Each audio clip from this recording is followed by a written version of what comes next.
your titties, cause they prove I could focus on two things at once. Of course, they have a scene where they lean on the whole like, are you smurfing kidding me? Go smurf yourself. I smurfed my pants yesterday. You're such a smurfing smurf hole, and my smurf hole is really wet at the moment. You know, like it's just constant like smurf. All right, I saw Smurfs early. I need to talk about Smurfs 2025 because it took away my will to live. I'm not even kidding, all right? Like this was a bad movie. And I feel bad for kids today because when I was a kid, I grew up with classics, genuine bangers that work as well as when you're adults as when you're children. You know, stuff like Ratatouille, Monsters, Inc., How to Train Your Dragon. And these kids, for every wild robot or Spider-Man across the Spider-Verse they get, they have to sift through stuff like Minions or Trolls World Tour or now Smurfs 2025.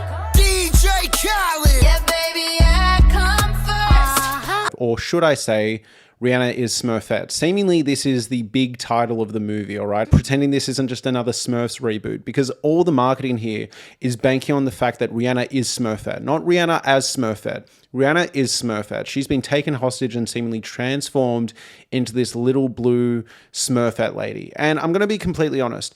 If you are seeing it for a Rihanna movie, there's a few things you'll like here, right? There's a moment where they break into a nightclub and Please Don't Stop the Music is playing. You also get to experience in the cinema that weird avant-garde Smurf song, the Friend of Mine song she released recently.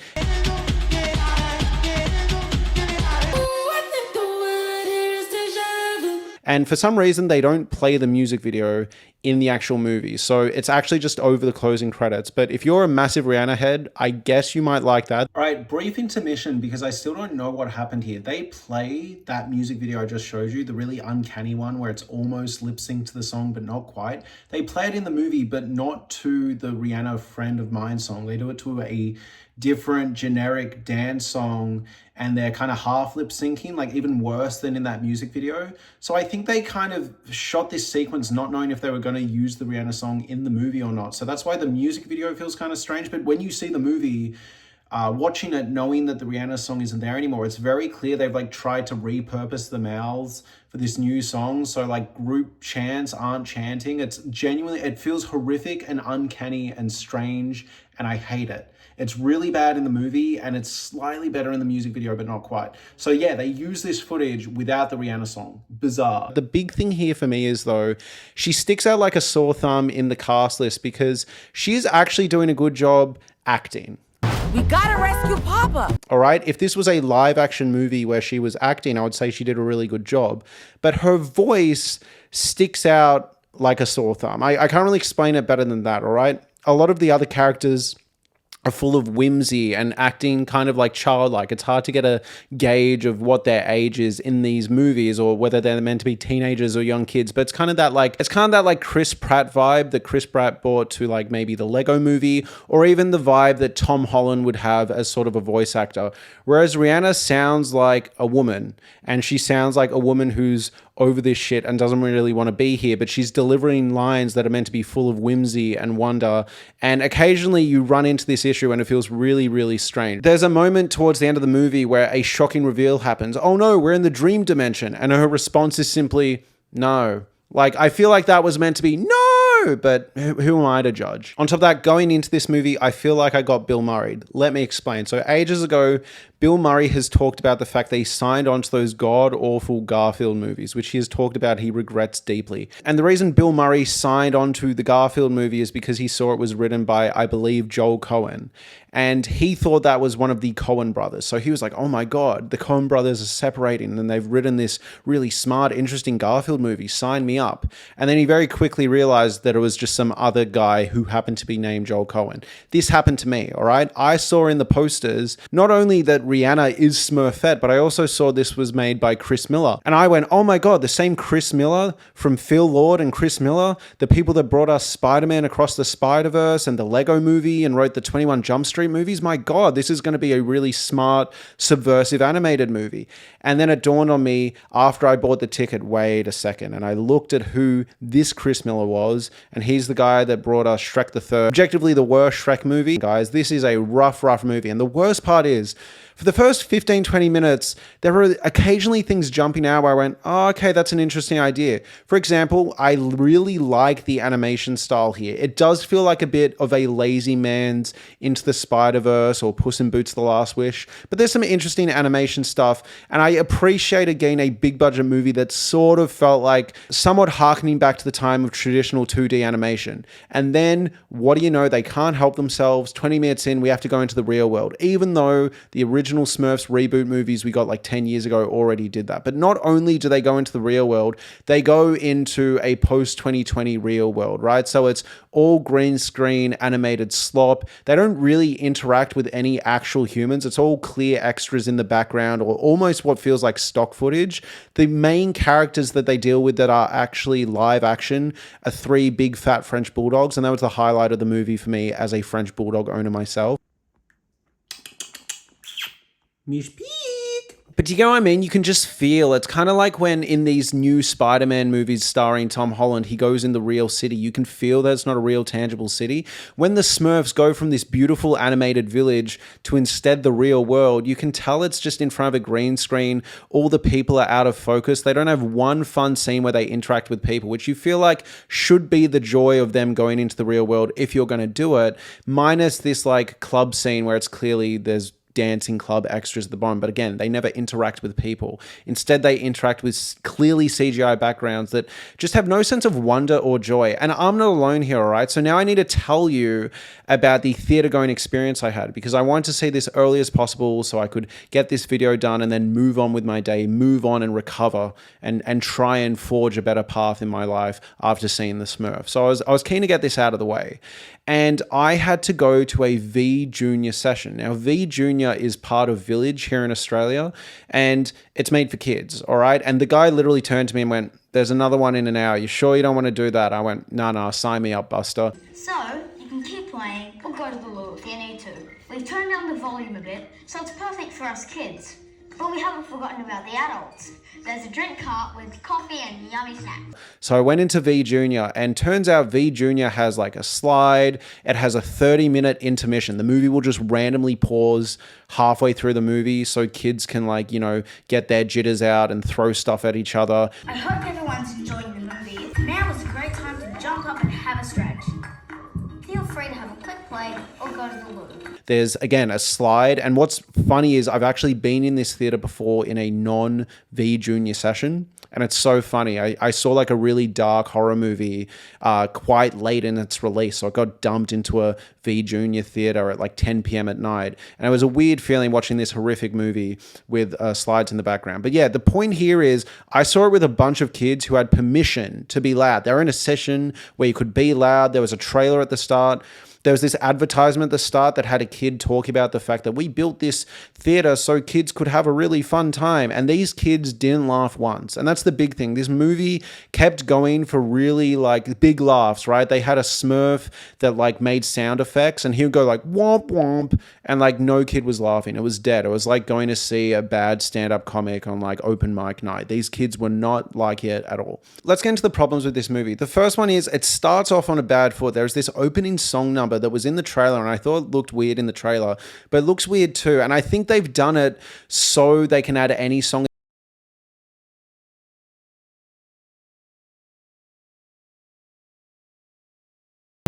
I love your titties cause they prove I could focus on 2 things at once. But basically all the Smurfs are doing this like song and dance number to this modern like weird pop song while the Papa Smurf is DJing. It's clearly a modern interpretation. But they're all singing and dancing, and their mouths are like open, but it's not in line with the song. I just started feeling cool. They're also not doing the woos or the cheers.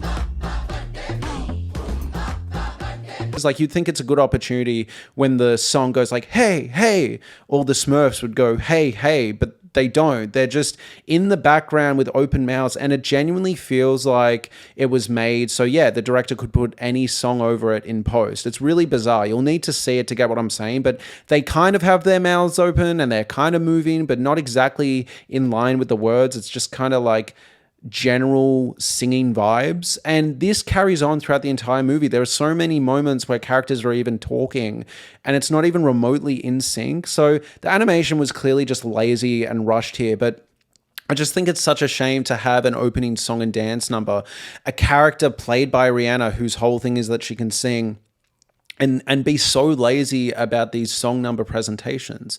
And I was really concerned. On top of that, I was sitting there and I start hearing this voice. I start hearing this thing I recognize. I start hearing this guy going, "Blimey, I wish I just had something to do. There's nothing special about me as a Smurf." And I went, oh no, James Corden has appeared in yet another movie. I don't know how this keeps happening, guys, but there was this period, right, where every single movie I went to, James Corden would show up. He showed up in Ocean's 8, that Ocean's 11 reboot. He showed up in that Anne Hathaway Rebel Wilson comedy. There was this period of time, guys, where James Corden would just show up in every movie ever as a cameo, and it genuinely hurt. Now, to be fair, he is a main character here, but it always feels like a jump scare when James Corden appears. So very quickly, I was concerned about James Corden being in this movie. He's playing a character. He's playing a Smurf who has nothing special about them. The Smurfs in this movie, and I assume in Smurfs lore in general, operate the way the dwarves do in Snow White. So there's like a clumsy one, there's like a book nerd one, there's like a really strong one. Another issue is the character design here. They do nothing to differentiate and distinguish a bunch of the Smurfs. So obviously the old Smurf,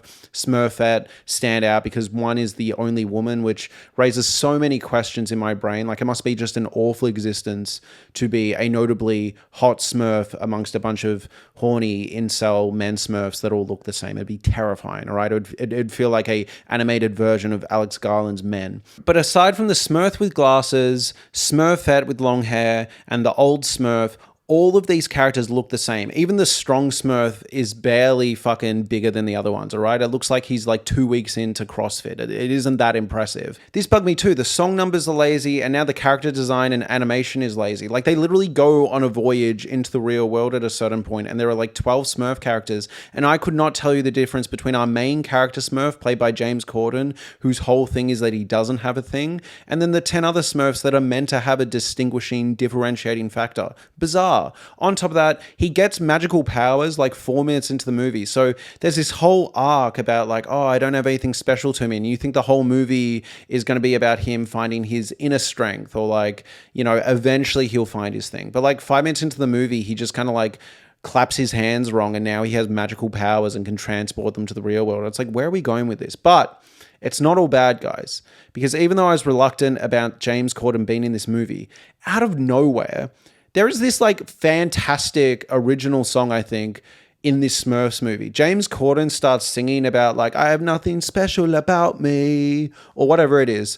Guys, it's a fantastic song. I'm always on the outside looking in. Like, genuinely, I want to get up and like wave my hands. It's a certified banger in an absolute buns movie. Now let's speed run through some of the most unhinged moments of this movie. Full spoilers, let's go. So as I mentioned before, it's just absolutely horrifying to me that all the male Smurfs have distinguishing factors. They have their like thing, you know? And for Smurfette, her main thing is like being the female Smurf, right? Like, I just feel like she would feel like a constant target on her back. Like, there is a version of this movie where Rihanna is Smurfette in a Smurf world, and you just lean into the existential horror of that. But I guess the movie kind of sidesteps this by being like, no, her thing is singing, all right? Not the fact that she's a woman, singing. The plot kicks off when Papa Smurf is kidnapped, and then, as I mentioned, they go through like a portal to go to the real world, and the movie absolutely took a dive here. I was already half in, half out, but this whole real world thing, again, just felt so fake, so phony, and I'm like, what are we doing here? You know what I mean? Like, we do this every time when a movie doesn't know